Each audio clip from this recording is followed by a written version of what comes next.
Both Fig and Goji got upgrades when we moved into this new house, and so today we're going to be putting together Fig's new enclosure. Hello! Hello, my beefy baby, my beef Wellington, my beefcakes. And here comes all of it. Hi, kiddo. Everyone is always so curious.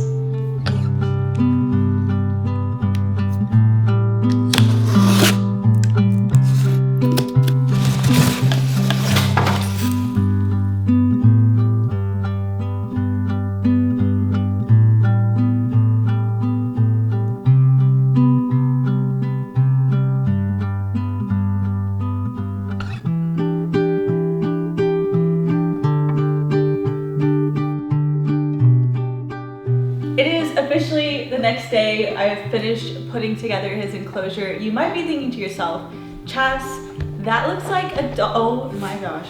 Bong, big bong, here buddy. Oh my goodness. Anyway, you might be thinking to yourself, Chas, this looks like a dog crate, not, there's so many animals, not a tortoise enclosure. Well, that's because it is a dog crate, but we're going to turn it into a tortoise enclosure. So let's start that process now. Right now I am setting up the lights and I'm just going to hang them from these little chains. But it's very important to make sure that they are the correct distance away from your reptile. In this case, obviously a tortoise. So these particular UV lamps shouldn't be more than 20 inches away, and where they sit right now is about 17 inches, so that's perfect. I got these wooden like window panels pre-cut at Lowe's, and they're already waterproofed. So we're gonna put them in here like this so that all of the substrate, when I open the doors, doesn't just come out onto the floor, but it's stopped by these things. First, we're gonna glue this side, maybe. Should probably open it first.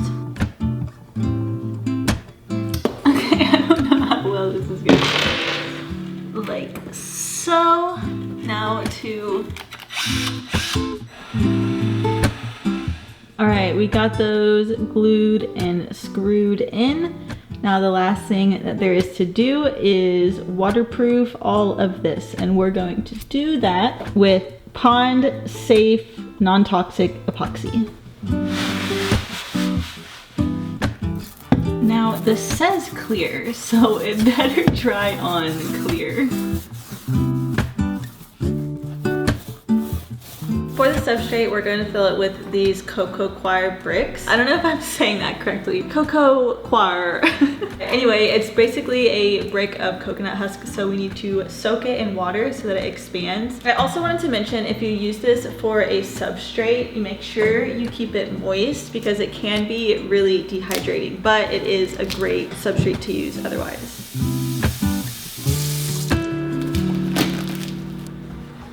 It is the next day. It takes about 24 hours to fully cure. So obviously it didn't dry clear. I don't know what happened there, but thankfully I just did kind of like the bottom lining of where his moist substrate is gonna be. So that's totally fine. I think it'll be covered up, and I think that this is starting to really come together. Time to officially set it all up.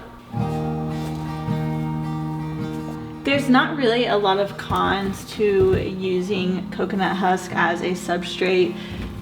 You know, with some substrates like sand or bark, if they ingest it, they can get impacted, which would be a very expensive trip to the vet, to the exotic vet. But with coconut husk, they can eat it and it'll be fine. Just like I said, you know, if it's dry, it can be pretty dehydrating for our tortoises. So it's important to keep it moist. And let me know if you guys want a full tortoise care video in the comments below, and I can put that together and kind of show you how I care for Fig. Fig is dying to get out of his enclosure, and his old enclosure broke a ton on the move, which, I mean, he was outgrowing it anyway. He's getting so big. Yeah, it broke, so that's another reason why we're replacing it. But I'm gonna let him run around while I set up his new home. Don't walk off there, buddy.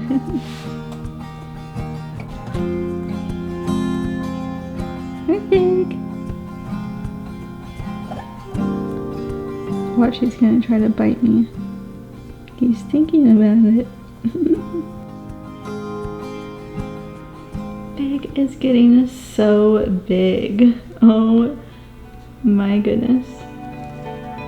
Starting to get his stuff in his enclosure. And there he is, the little curious bugger. But I wanted to mention how important it is to make sure that you check your basking temperatures and the temperature of other various locations throughout your enclosures to make sure that they are the appropriate temperatures for your little guys. And there Big is trying to go under the gate. Tortoises are so silly. They see what's in front of them and that is all they care about. They want to go forward. They're not very smart when it comes to maneuvering around, but that's why these guys are the tanks of the animal kingdom. They just go forward. There he is working his way around.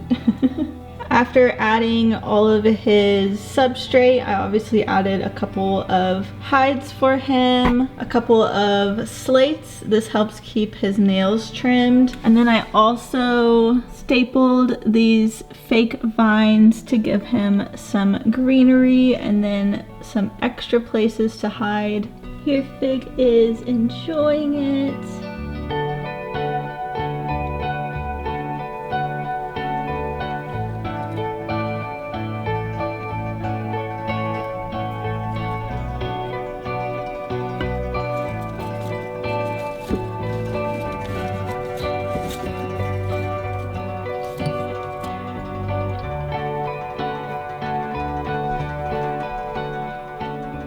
He also has a little hamster wheel in here, which he does use. I wonder if he'll start walking on it.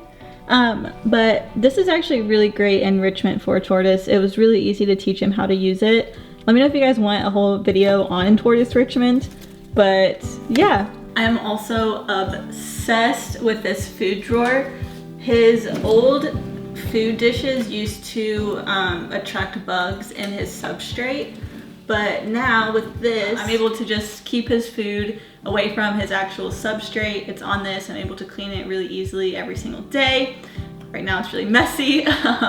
But yeah, overall super happy with how this turned out. I will link everything that you need to make this in the description below. Thank you for watching. I hope you guys enjoyed. Make sure you subscribe if you want to see more pet lifestyle DIY things. Yeah, thanks for watching and I hope you have an amazing day.